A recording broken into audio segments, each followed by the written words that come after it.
ne devait pas exister. Mais bon, ils vont voir les Romains, qui sont les administrateurs de la comté, hein, de la région, parce que les Romains ont conquis la région, donc en fait, les Juifs continuent à avoir leur église, ceci, cela, mais en fait, ils sont sous domination romaine. Donc, les rabbins vont voir les Romains et disent, oui, nous, ils nous emmerdent, faut nous l'éliminer, ça va pas, il nous plaît pas ce gars-là, il nous fout le brin dans nos petites affaires, ça nous va pas. Très bien. Les Romains, un peu obligés parce qu'ils veulent préserver la paix, en fait, enferment Jésus. Yeshua ben Joseph est arrêté, bon, très bien, mais en fait, ils n'ont rien contre lui. Et puis peut-être qu'ils devinent qu'en fait, tuer un jardinier d'Ater, ça fait mal sur le CV, quoi. Donc, ils ne se voient pas quand même le crucifier, ils ne se voient pas vraiment faire ça. Donc je pense qu'ils ont eu un petit état de conscience qui est venu les titiller, que si tu fais ça, tu es vraiment dans la merde. Donc, qu'est-ce qui se passe? Les Romains enferment Yeshua pendant une semaine, 15 jours, trouvent un prisonnier qui était de toute façon condamné à mort, qui lui ressemble grosso merdo, ils organisent toute une fête autour, là, hein, on fait croire que c'est Jésus, machin, un truc. Je précise que sa femme et sa mère étaient parfaitement au courant que la personne sur la croix n'était pas leur fils et leur mari, mais elles sont là quand même, et elles font bonne forme dans le sens où elles tapent un chial et tout, elles font comme si que, parce que c'était convenu que ça devait être crédible. Les Romains organisent une fausse crucifixion parce qu'ils ne se voient pas crucifier Jésus, ça a dû franchement être un état de conscience. Donc ils organisent le gars, les deux petits gars à côté, ils crucifient tout le monde, très bien, et ensuite, très amusant, bon, Yeshua est quand même conservé au cachot le temps des événements, parce que si on le voit dans la rue et qu'on le voit là, il y a quand même un problème, hein, les Romains n'étaient pas complètement stupides, donc ils crucifient le gars, très vite, bon, il est mort, on le descend, ils le mettent dans le caveau, les Romains, le soir même, à la petite nuit, rentrent dans le caveau, suppriment le corps, puisqu'en fait, si l'église juive, ou si les proches de Jésus voulaient le voir, le problème, ils auraient vu que ça n'était pas lui. Donc, d'un côté comme de l'autre, il y aurait eu, en fait, les Romains étaient parfaitement sûrs qu'en fait, ils auraient reconnu que ça n'était pas lui qui avait été crucifié, ça aurait fait des problèmes. Donc, ils subtilisent le corps comment dire, c'était un assassin, ceci, un cela, hein, c'était peut-être pas Barabbas quand même. Donc il subtilise le corps du condamné, il l'évacue, et ensuite, tac, il a soi-disant disparu. Alors là commence la sérénade des miracles à la con, la disparition, patati patata, et ensuite que se passe-t-il? Les Romains relâchent Jésus en lui disant évidemment tu traînes pas trop dans le coin parce que tu es censé être mort. Donc lui, Yeshua ben Joseph, qu'est-ce qu'il fait? Il quitte Israël tout simplement. Et un jour, là qu'il est dans les 15 jours, en fait, lui il quitte, là, pouf pouf, Jésus avec son petit chapeau, sa cape de Superman, hein, parce que bon, il avait peut-être une cape quand même, c'est un super-héros. Hein. Donc bon, Yeshua se trimballe dans le désert en partant, tout simplement. Et en fait, bon, à cette époque-là, bien sûr, il scinde le groupe en deux. Yeshua part d'un côté, avec certains amis, et on va dire, Marie, enfin, sa femme et ses enfants partent d'un autre côté, en France, comme je l'avais dit. Lui part, du coup, les apôtres et quelques personnes l'aperçoivent au loin. Il dit, mais mon Dieu, oh là là, d'où l'idée, là, il monte au ciel, il redescend, patati, le miracle et tout et tout. Alors, il n'y a pas de miracle, hein, donc, le problème, effectivement, parfois, quand on parle de Jésus, je dis, ouais, non, mais c'est quand même un symbole très positif, parce que c'est quand même un gars, ça fait 2000 ans qu'il a les bras en l'air, quoi. Ça fait 2000 ans qu'il ne baisse pas les bras. Hein. Faites comme Jésus, ne baissez pas les bras. Bon, à part ça, Monsieur Yeshua, le vrai, dit, c'est quand même triste, cette image, parce qu'en fait, lui, il se sent toujours représenté comme un cadavre, entre guillemets, sacrifié. Donc, il dit, c'est vraiment une image pas intéressante.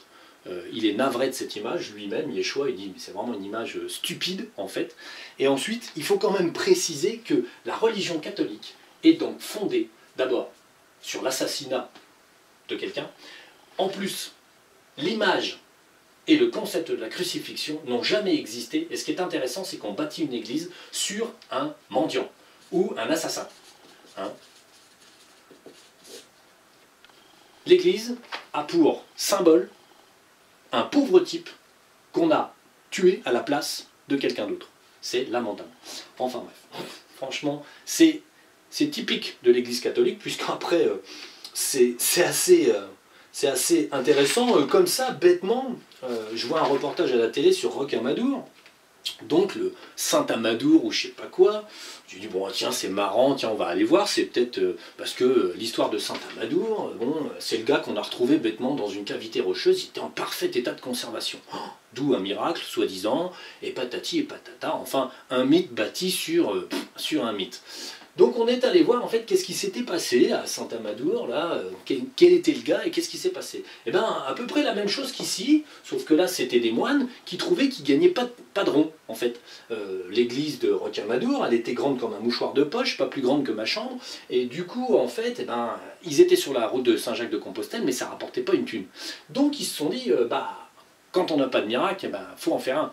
C'est ainsi que à Rocamadour, quatre petits moines sont descendus au cimetière, ont arraché de sa tombe un gars qui venait de mourir, donc en parfait état, et l'ont monté dans une cavité, et ensuite ont fait mine de creuser, et un gars.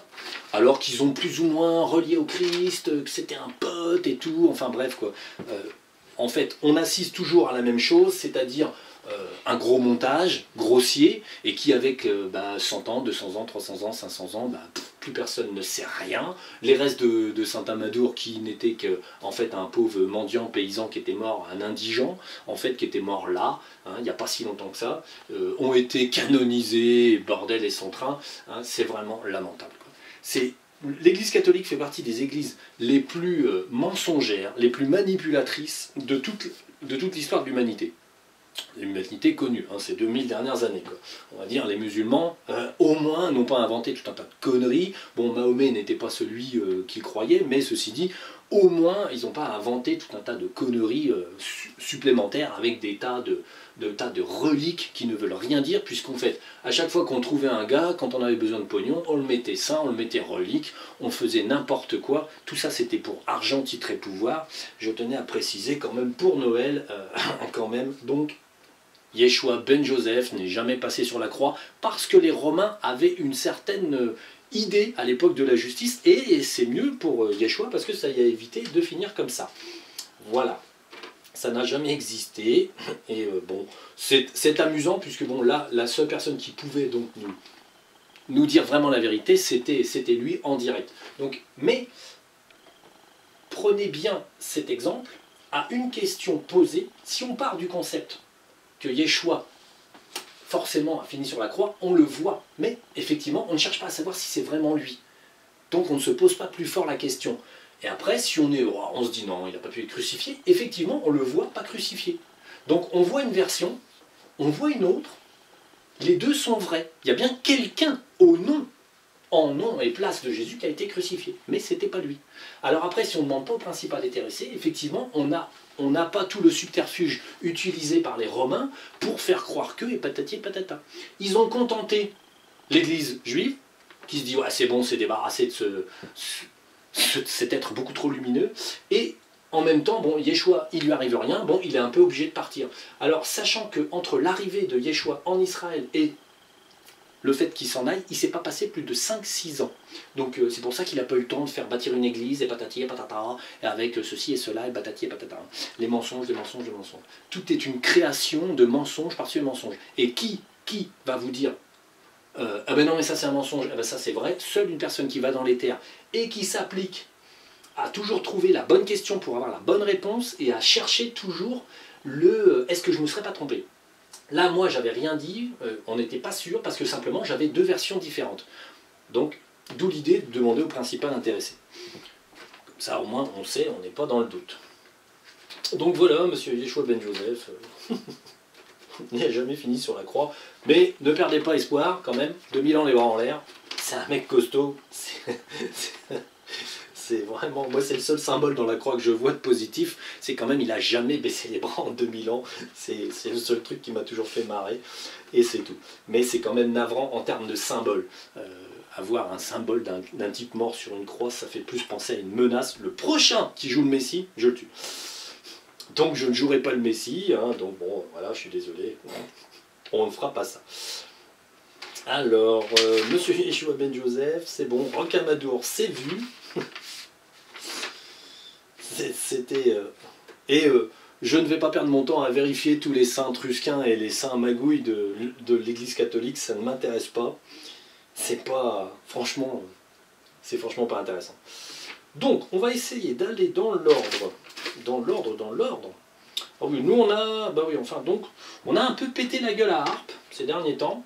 À un moment donné, je sentais beaucoup de mauvaises vibrations qui étaient émises, et en fait, on avait sur le système Harpe, on avait l'Afrique, comme ça, l'Afrique, hein. Je vous fais que l'Afrique parce que je ne vais pas vous dessiner le monde. En fait, dans. Oui, ça devait être. Ouais, c'était dans les sables, hein. Donc c'était quelque part par là, enfin bon, je ne pourrais pas vous dire exactement. Donc nous on était là, en France, et je ressentais une certaine vibration. Ouais, j'ai pas mis la date, mais en fait, je trouvais ça gênant. Ça commençait à me fatiguer. Donc en fait, on a été dans les terres, on est remonté à une source, une base qui est sous les sables, et dans cette base, en fait, il y avait bon, la base qui était sous les sables, on va dire. Dans cette base-là, il y avait bon, un système Harpe commandé, machin truc, mais qui puisait sa source dans une zone où il y avait un démurgien. Un gros démurgien, tout moche, machin chose, mais il prêtait sa vibration perturbante, il la prêtait en fait au matériel qui permettait de la réémettre, et ensuite le système Harpe en fait est conditionné comme ça. Ensuite en fait ça passe par satellite et ça redescend, et ça redescend, et ça redescend, et ça redescend. C'est-à-dire que on a regardé un peu avec les dragons, là j'ai appelé toute la cohorte des dragons, hein, et on a regardé un petit peu combien de points étaient concernés en termes de réémission. Le signal est projeté là, ensuite est réenvoyé, et en fait, rien qu'en France, toutes les grandes villes sont équipées d'un récepteur Harpe qui rediffuse dans la ville. Alors bon, au début, j'ai fait la ville de Paris, j'ai fait Moscou, j'ai fait des trucs comme ça pour voir un peu à quoi ça ressemblait quand même, les ondes, la répartition, les choses comme ça.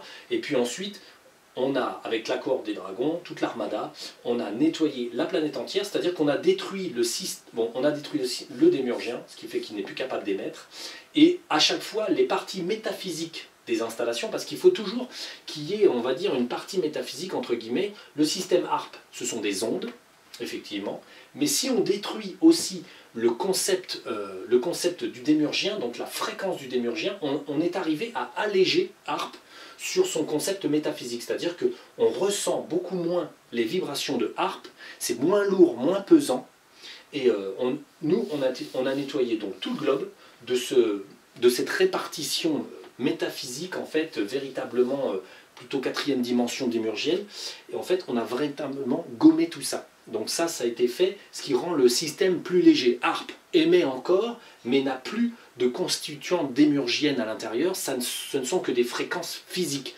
qui ne peuvent pas en fait vous impacter métaphysiquement. Donc mine de rien, ça a été un bel allègement, et c'est toujours un problème de résolu, le reste on ne peut pas physiquement le résoudre. Donc, on va parler, oui, alors là on a vu ça c'était en mars, non c'était pas en mars, ah non c'est mars, oui la Terre, oui. Oh là là, il a fumé la moquette, gars. Donc, sur une sortie, en fait, on a eu une image, en fait, de la société toute arrêtée. On va dire, tout bloqué, plus rien ne marche, c'est le brun. Donc, on s'est dit, bon, c'est quoi ça, c'est bizarre. Bon, alors, on a regardé, je dis, bon, c'est pour quand? On regarde un peu, bon, c'est dans quelques années. On dit, mais... Et en fait, il y avait un parallèle dans les terres. On se disait, mais pourquoi, en fait? Et en fait, on est revenu, bon, bah, à l'époque, sur Mars, et on a regardé la destruction de Mars. Et en fait, on était allé voir, et il semblait que la planète Mars, il se battait beaucoup, patati patata. Et en fait, ça, on est parti dans les terres en voyant Mars, et on s'était dit, ouais, planète guerrière, patati patata. Donc, on a toujours le même principe. C'est pour bien vous montrer qu'il faut... nous, on partait du principe que la planète Mars était sous le signe de la guerre, et ceci et cela. Donc, on voyait plutôt Mars comme quelque chose de, on va dire, d'agressif. Et donc on avait vu qu'il y avait eu une fuite de certains vaisseaux juste avant la destruction, puis que en fait, les Martiens s'étaient barrés parce qu'au secours c'était le bordel. Et en fait la source de la destruction de Mars n'est absolument pas la guerre, entre guillemets, c'est le même concept qu'aujourd'hui, c'est-à-dire que c'est comme d'habitude, on a le centre de la galaxie qui est là, donc on a le centre de la galaxie qui émet pouf pouf ces petits rayonnements, on a la barrière de photons qui est là, bon, peu importe, hein. Et du coup notre système solaire lui se précipite à toute allure vers la barrière de photons. Et en fait, ce qui a créé la destruction de Mars il y a 500 millions d'années, puisque c'est le 500 millions d'années, en fait, le précédent tour, puisqu'en fait, la dernière fois, il y a 500 millions d'années, nous étions juste après la barrière de photons, et on a mis 500 millions d'années pour faire notre petit tour. La dernière fois, en fait, Mars était habité. Moins végétal que la Terre, hein, ça a toujours été une planète un peu plus aride, un peu moins végétalisée, mais il y avait la vie. La Terre, elle, n'était pas prête du tout. Hein. Il y avait des végétaux, il y avait tout ça, mais il n'y avait pas la vie concrète comme chez nous, hein, avec des êtres humains, une petite civilisation, des choses comme ça. Mars était habité, ça se passait bien, tout allait bien. Mais le problème, c'est que, en fait, quand Mars est arrivé il y a 500 millions d'années, dans la même position, mais en planète habitée, le Soleil a rencontré la barrière de photons, pouf, ça a fait un gros bang, ceci, cela, mais en fait, le problème ne venait pas de notre Soleil. Un système solaire qui est relativement proche du nôtre, mais qui est devant, ça doit être l'un des systèmes solaires les plus proches de notre système solaire à nous, donc il est à quelques années-lumière.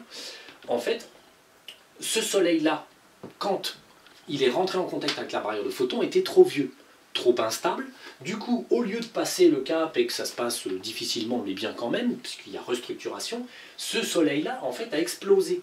Et en fait, il a libéré un rayonnement gamma qui a impacté, le rayonnement gamma a impacté Mars. Et le problème, c'est que Mars, sa technologie, était extrêmement sensible à ce problème-là.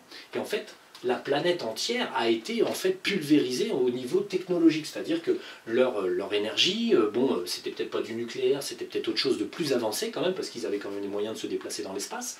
Donc ils avaient quelque chose de technologiquement très avancé, mais pas capable de supporter l'onde de gamma qui a été produite par ce petit soleil qui a explosé, et ça les a en fait anéantis. Ils ont été obligés de fuir Mars, et en fait ils sont arrivés sur Terre, tout simplement.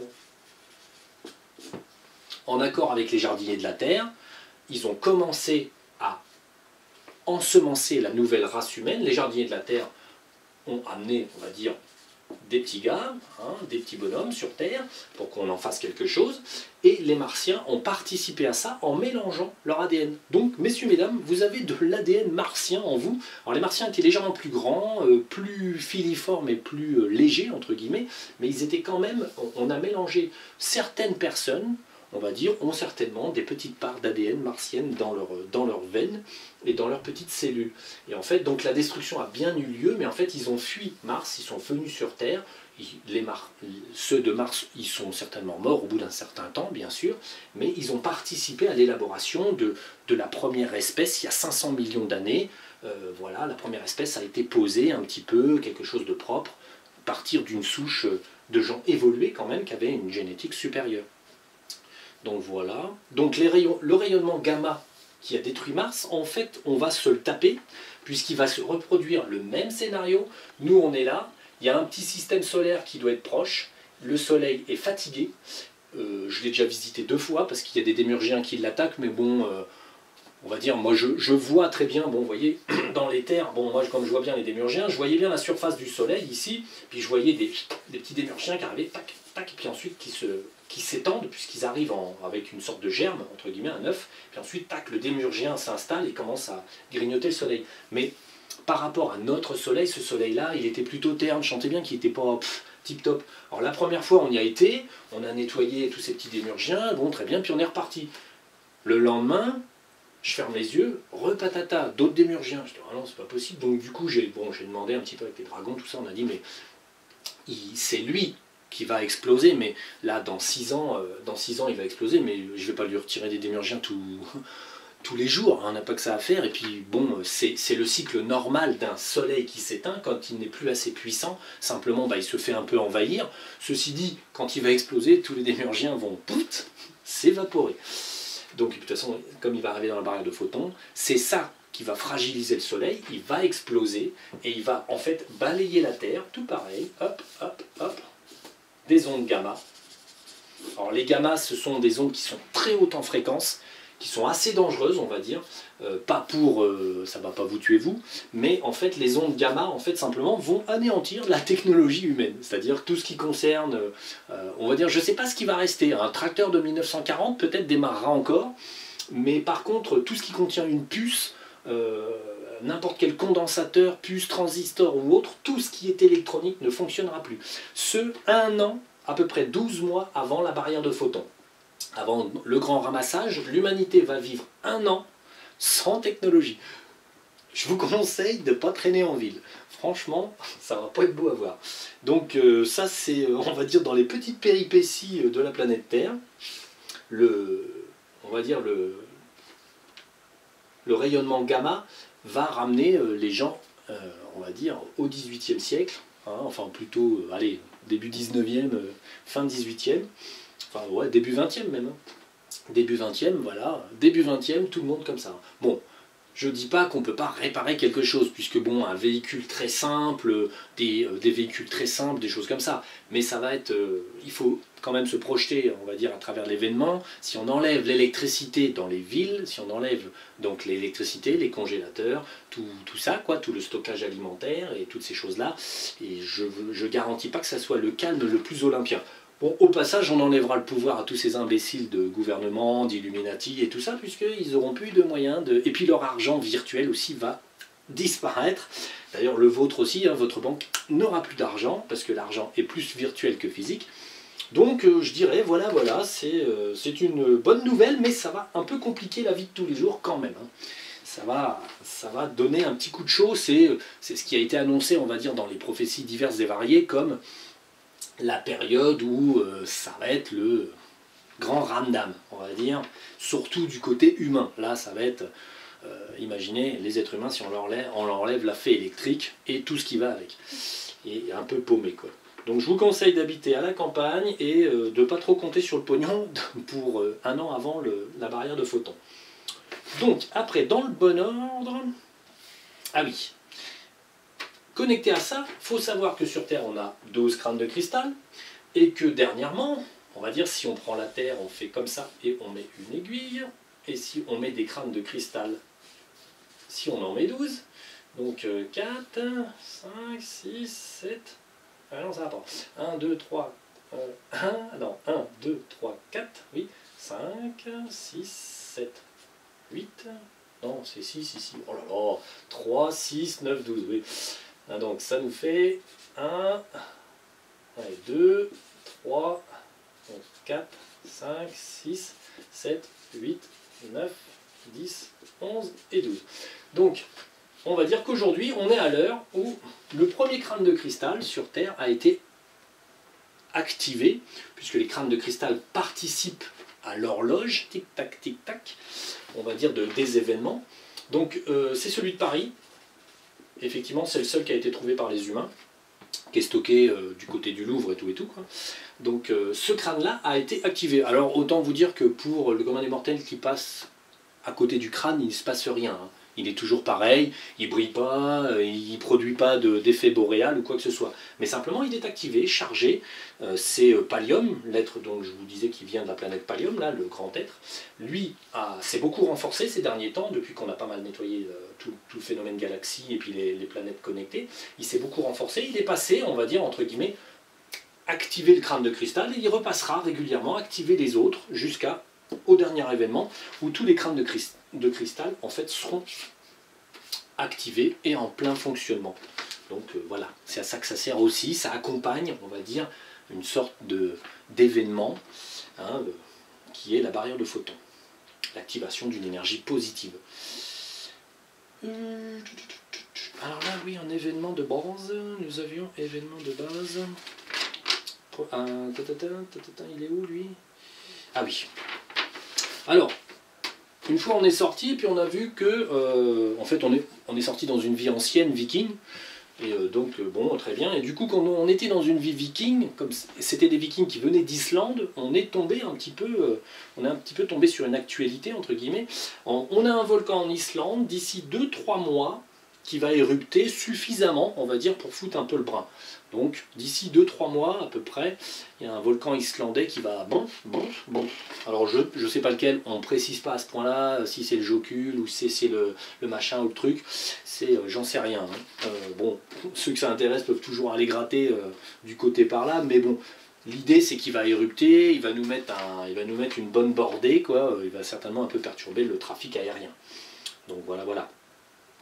Ensuite, on a en actualité qui suivra. Ah oui. Alors là, c'est amusant parce que vous voyez, un soir, j'étais dans un rêve bizarre et je sentais bien que j'étais un petit peu dans l'astral, j'étais un petit peu en train de me promener là. Et j'étais dans une situation du côté Tchécoslovaquie, Yougoslavie, et il y avait de l'eau qui coulait des montagnes, quoi, et ça avait l'air d'être un peu emmerdant dans la ville. Donc il y a un barrage qui va casser, bon ça c'est un petit peu plus tard, il y a un barrage qui va casser d'ici 1 ou 2 ans, alors dû à peut-être un mauvais entretien ou quoi que ce soit. Du côté de la Yougoslavie, par contre c'est la Yougoslavie, il y a un barrage qui va casser, qui va un peu foutre le brin. Bon, c'est normal, on va dire les barrages dans le monde, les premiers barrages sont assez anciens, ils sont mal entretenus et de toute façon ils sont fragiles parce qu'en fait le béton a subi en fait des corrosions, ce qu'on appelle la corrosion du béton, et en fait il y a beaucoup d'édifices même en France qui sont concernés par des problèmes. On va dire EDF n'en parlera pas puisqu'en fait il n'y a pas de dossier là-dessus, ça n'existe pas. Donc voilà. Donc Yougoslavie, un petit barrage qui va péter d'ici 1 ou 2 ans. Un petit peu plus proche de nous, on a donc en Italie, là on a regardé parce qu'on a voulu vraiment préciser quel était le volcan qui va se manifester. En Italie, donc j'avais parlé d'un précédent incident. Donc en Italie, on a regardé, c'est le Vésuve, près de Naples, qui va se mettre dans un état pas possible. Là par contre, comme le Vésuve est un assez gros volcan et qu'en gros il y a la baie de Naples, ici on a la Méditerranée, et qu'en fait on a Naples qui est là, puis une autre ville qui est là d'ailleurs, bon là il va y avoir un gommage. C'est-à-dire que là c'est... En fait nous on est tombé en comparaison, on va dire, on est tombé en comparaison à cette période-là, on est tombé à la période de Santorin. La personne que je sors, elle me dit tiens, je suis là, oh là là, c'est terrible et tout. Et en fait, elle a vu l'éruption de Santorin. Et elle me dit, oulala, parce qu'elle-même a vécu à cette époque-là, et la personne était sur les bords de la Méditerranée, à un endroit quelconque, et comme Santorin a balayé, on va dire, par le raz-de-marée, toute la Méditerranée, et qu'il y a eu, on va dire, une très grande vague, enfin ça a été une destruction pour toute la civilisation minoéenne, et tout le bassin méditerranéen qui s'est fait mais défoncer par Santorin, qui est la plus grosse éruption volcanique quantifiée, mesurée, qu'on connaisse. Ils ont pris le comparatif par rapport à Krakatoa en 1880-90, je crois, et ensuite ils ont commencé à faire des calculs sur Santorin par rapport aux couches de pierre ponce déposées, à quelle hauteur, ceci, cela. Ils ont pu estimer que Santorin était une très grosse éruption volcanique, et en fait, là, nous, le comparatif était là. Bon, ça sera certainement moins important que Santorin, parce que là, c'était, on va dire, d'ordre cataclysmique, mais ça va quand même certainement gommer les villes qui sont au sol. Franchement, il ne va pas rester grand monde pour en parler. Et je ne suis pas sûr que les autorités vont tilter à temps, parce que bon, en gros, la politique des autorités mondiales, c'est pourquoi prévenir alors qu'on peut ne pas rembourser, puisqu'il n'y a plus personne à rembourser. Faut être logique, hein. Un mort, ça ne demande pas d'indemnité. Tandis que si vous déplacez toute la population, après ils vont vous demander des indemnités pour les maisons. Alors bon, bah, vous dites à la fin, ah tiens, ça va peut-être péter. Et puis là, tout le monde est mort. Voilà. Donc ça, c'est les petites actus. Alors si vous avez de la famille par là, pensez à leur dire que dans une 12-18 mois, ça va sentir le cramé. Vraiment, quoi. Vraiment, vraiment. Et qu'est-ce que j'avais... Ah oui, oui, on avait vu qu'il y avait comment dire, une marée noire qui allait se faire, là, d'ici peu, donc au printemps. Il y a eu une petite marée noire en Méditerranée, c'est pas celle-là. Hein. Non, non. Là, c'est une vraie marée noire. On parle de l'Amococadix. Hein. Ça va péter en France, là, une belle marée noire, bien pourrie. Et bien sûr, il n'y aura pas d'indemnisation, à mon avis. Hein. On cherchera encore les responsables dans 10 ans. Alors que dans 10 ans, plus personne ne cherchera rien. Donc voilà. Non, c'est pas du tout celle-là. C'est une vraie marée noire. Ce qui a eu lieu en Méditerranée, c'est une petite marée noire. Ils ont ramassé. Bon, ça s'est passé comme ça, comme une lettre à la poste. Personne n'en a vraiment entendu parler. Là, vous en entendrez parler parce que ça va vraiment dégueulasser les côtes. Donc, vous serez parfaitement informés. Ensuite, oui. Donc, par rapport à la barrière de photons, on va dire, bon, c'est un événement parce que nous on s'est promené par là, parce que c'est une question de promenade, on va dire. En fait, la Terre, comme j'avais dit, la Terre se trouvera à un moment donné confrontée au rayonnement du Soleil, et il y aura des incendies qui se déclareront sur la part déjà qui est face là, mais quand même, en fait, certains incendies se développeront un petit peu à droite, à gauche sur la planète Terre. Il y aura pas mal d'incendies qui ravageront en fait la planète. Certaines zones ne brûleront pas, puisqu'elles ne seront pas concernées par des ondes de chaleur. C'est très disparate. Hein.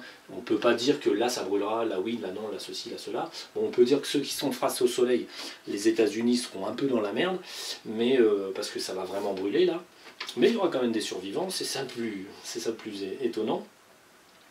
Et voilà, donc nous on a vu, bon, effectivement des incendies, même en Europe, ceci, cela, des incendies, parce qu'il y aura aussi, il faut voir que les installations humaines vont plus fonctionner. Donc il y a certaines installations comme en fait, tout un tas d'installations qui peuvent exploser par trop de chaleur, ou trop de ceci ou trop de cela, séismes et autres, qui brûleront et foutront le feu à droite, à gauche, quoi. Donc bon, c'est un détail dans le sens où nous, c'est parce qu'on est tombé dedans un petit peu, on a dit, oh tiens merde, ça brûle, qu'est-ce que c'est que ce bazar? Et en fait, bon, ça concerne l'après barrière de photons, donc on n'est pas censé trop s'en soucier, il ne restera pas grand monde pour courir. Donc voilà, voilà. Je ne suis pas pessimiste les enfants, si vous posez la question, c'est que chaque chose doit être renouvelée, la pendule tourne, et il est important en fait de savoir certaines choses, parce que ça fait du bien de savoir la vérité.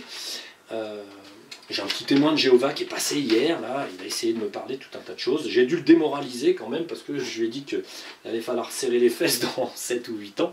Donc bon, on va dire, ils ne se rendent pas compte, ces gens-là, qu'ils parlent sans savoir, donc c'est pas très grave. C'est une secte aussi, et ça n'est pas à prendre en compte dans les vérités. Donc voilà, j'ai fait le tour, j'ai essayé de faire court, parce que bon, on va pas non plus épiloguer sur tout un tas de choses. On a fait court, on a vu tout ce qu'il y avait à voir. C'est plus de l'informatif pour les soins à apporter aux gens, les capacités que vous avez. Je répète encore une fois, ça c'est important, même si vous posez des questions à Dragon et que vous ne pouvez pas monter, effectivement vous avez toujours quand même, pensez-y, le système du centre de la galaxie qui est on va dire un incinérateur à démurgien. Quand vous êtes embêté, vous jetez tout au centre de la galaxie, même si vous ne pouvez pas le voir, et je pense que quand même si vous n'êtes pas capable de monter, vous êtes quand même capable de voir ce qui se passe